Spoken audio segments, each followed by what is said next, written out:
भगवान मदद करते हैं। श्रद्धा की कहानी। एक छोटे से गांव में एक रिक्शा वाला रहता था। उसका नाम सुनील और उसकी पत्नी का नाम अनीता था। सुनील बहुत ही दयालु और मन का सच्चा इंसान था। उसकी भगवान में श्रद्धा भी अटूट थी। कैसी भी परिस्थिति उसका भगवान पर से भरोसा नहीं डिमगाता।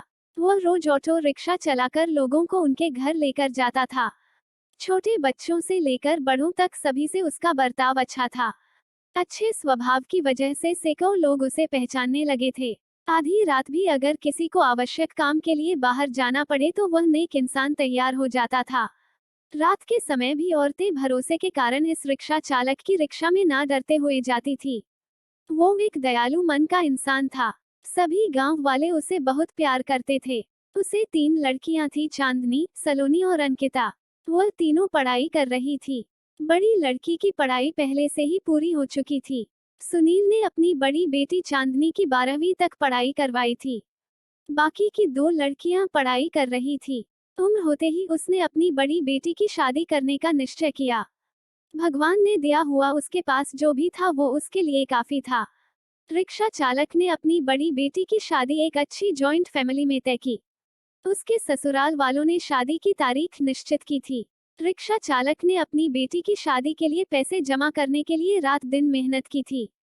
उसने अपनी बेटी को गहने, कपड़े और शादी का सब सामान खरीदी किया। वो अपनी बेटी की शादी का दिन देखने के लिए आतुर था। एक दिन वह भगवान के मंदिर में पूजा करने गया।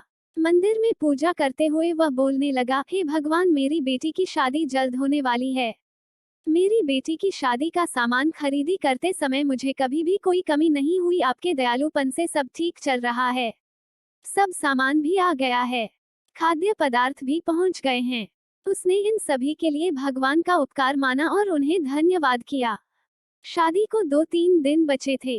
वो अपनी बेटी के पास गया और बोला, मेरे पास तुम्हें देने के लिए ज्यादा नहीं है, पर मैंने तुम्हारे लिए कुछ गहने लिए हैं। एक अच्छे परिवार में तुम्हारा हाथ सौंप रहा हूँ। लड़का अच्छा काम करता है, वह तुम्हें किसी भी चीज की कमी नहीं होगी। लड़की ये दूसरों की संपत्ति होती है। उन्हें एक न एक दिन ससुराल जाना ही पड़ता है। कभी निराश मत होना बेटा। आज मैं तुम्हें ये पाठ सिखा रहा हूँ। बड़े लोगों की आज्ञा का पालन करना, अपने सास ससुर को अपने माता पिता समान समझना। मैंने तुम्हें 12वीं तक पढ़ाया है और सिलाई भी सिखाई है। ससुराल वालों ने तुम्हें कोई भी काम करने को कहा तो वह काम तुम जरूर करना। हमारी प्रतिष्ठा का ध्यान रखना। लड़की उसके अच्छे गुणों से ससुराल वालों को अपना बनाती है। तुम्हारे सास और ससुर तुम्हें ताना मार रहे होगे तो समझ लेना कि तुम्हारे खुद के माता पिता तुम्हें बोल रहे हैं। ये सब बातें वह रिक्शा चालक अपनी बेटी को समझा रहा था। समझाते वक्त उसकी आंखों में आंसू आ गए थे। घर में शादी का वातावरण था। घर में रिश्तेदारों की धूम थी। शादी को 3 दिन बाकी थे। रात में अचानक रिक्शा चालक के घर भीषण रात को उसका पूरा घर आग के लपेट में आ गया। उसके घर में उसकी छोटी बेटी अंकिता पानी पीने के लिए उठी। उसने देखा कि आजू बाजू में सिर्फ धुआं ही धुआं है और उसने अपने माता पिता को जगाया। जागते ही सब आग लगी ऐसा चिल्लाने लगे, कोई तो हमें बचाओ। बड़ी मुश्किल से रिक्शा चालक ने पीछे की बालकनी में जाकर खंबे के सहारे से बालकनी से बाहर जाने का प्रयास किया। घर के सभी सदस्य को जैसे तैसे उसने बचा लिया, लेकिन आग में घर का सब सामान जलकर खाक हो गया। आग में शादी का सब सामान जलकर राख हो गया था। जहां थोड़ी देर पहले खुशियां थी, वहां का दृश्य अभी देखा नहीं जा रहा था। जिसने देखा उसकी आंखों से आंसू आने लगे।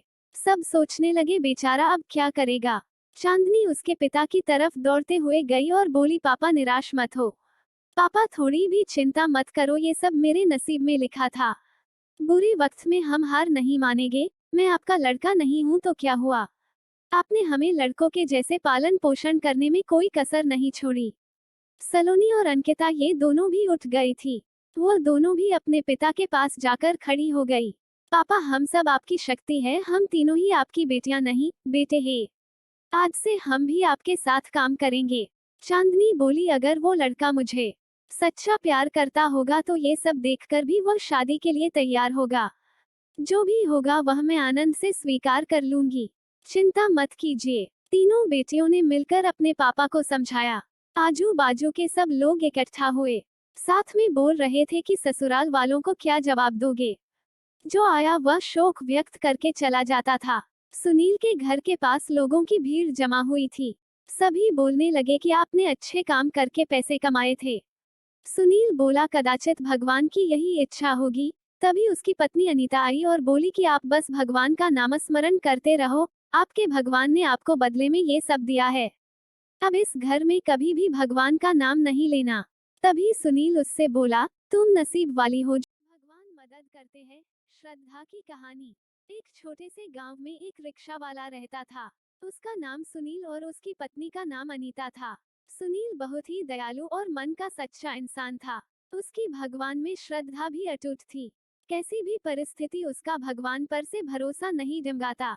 वह रोज ऑटो रिक्शा चलाकर लोगों को उनके घर लेकर जाता था। छोटे बच्चों से लेकर बड़ों तक सभी से उसका बर्ताव अच्छा था। अच्छे स्वभाव की वजह से सैकड़ों लोग उसे पहचानने लगे थे। आधी रात भी अगर किसी को आवश्यक काम के लिए बाहर जाना पड़े तो वह नेक इंसान तैयार हो जाता था। रात के समय भी औरतें भरोसे के कारण इस रिक्शा चालक की रिक्शा में ना डरते हुए जाती थी। वो एक दयालु मन का इंसान था। सभी गांव वाले उसे बहुत प्यार करते थे। उसे 3 लड़कियां थी, चांदनी, सलोनी और अंकिता। वह तीनों पढ़ाई कर रही थी। बड़ी लड़की की पढ़ाई पहले से ही पूरी हो चुकी थी। सुनील ने अपनी बड़ी बेटी चांदनी की 12वीं तक पढ़ाई करवाई थी। बाकी की 2 लड़कियां पढ़ाई कर रही थी। उम्र होते ही उसने अपनी बड़ी बेटी की शादी करने का निश्चय किया। भगवान ने दिया हुआ उसके पास जो भी था वो उसके लिए काफी था। रिक्शा चालक ने अपनी बड़ी बेटी की शादी एक अच्छी जॉइंट फैमिली में तय की। उसके ससुराल वालों ने शादी की तारीख निश्चित की थी। रिक्शा चालक ने अपनी बेटी की शादी के लिए पैसे जमा करने के लिए रात दिन मेहनत की थी। उसने अपनी बेटी को गहने, कपड़े और शादी का सब सामान खरीदी किया। वो अपनी बेटी की शादी का दिन देखने के लिए आतुर था। एक दिन वह भगवान के मंदिर में पूजा करने गया। मंदिर में पूजा करते हुए वह बोलने लगा, हे भगवान, मेरी बेटी की शादी जल्द होने वाली है। मेरी बेटी की शादी का सामान खरीदी करते समय मुझे कभी भी कोई कमी नहीं हुई। आपके दयालुपन से सब ठीक चल रहा है। सब सामान भी आ गया है। खाद्य पदार्थ भी पहुंच गए हैं। उसने इन सभी के लिए भगवान का उपकार माना और उन्हें धन्यवाद किया। शादी को 2-3 दिन बचे थे। वो अपनी बेटी के पास गया और बोला, मेरे पास तुम्हें देने के लिए ज्यादा नहीं है, पर मैंने तुम्हारे लिए कुछ गहने लिए हैं। एक अच्छे परिवार में तुम्हारा हाथ सौंप रहा हूँ। लड़का अच्छा काम करता है, वह तुम्हें किसी भी चीज की कमी नहीं होगी। लड़की ये दूसरों की संपत्ति होती है। उन्हें एक न एक दिन ससुराल जाना ही पड़ता है। कभी निराश मत होना बेटा। आज मैं तुम्हें ये पाठ सिखा रहा हूँ। बड़े लोगों की आज्ञा का पालन करना, अपने सास ससुर को अपने माता पिता समान समझना। मैंने तुम्हें 12वीं तक पढ़ाया है और सिलाई भी सिखाई है। ससुराल वालों ने तुम्हें कोई भी काम करने को कहा तो वह काम तुम जरूर करना। हमारी प्रतिष्ठा का ध्यान रखना। लड़की उसके अच्छे गुणों से ससुराल वालों को अपना बनाती है। तुम्हारे सास और ससुर तुम्हें ताना मार रहे होंगे तो समझ लेना कि तुम्हारे खुद के माता पिता तुम्हें बोल रहे हैं। ये सब बातें वह रिक्शा चालक अपनी बेटी को समझा रहा था।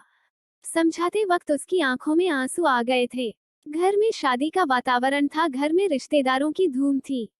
शादी को 3 दिन बाकी थे। रात में अचानक रिक्शा चालक के घर भीषण रात को उसका पूरा घर आग के लपेट में आ गया। उसके घर में उसकी छोटी बेटी अंकिता पानी पीने के लिए उठी।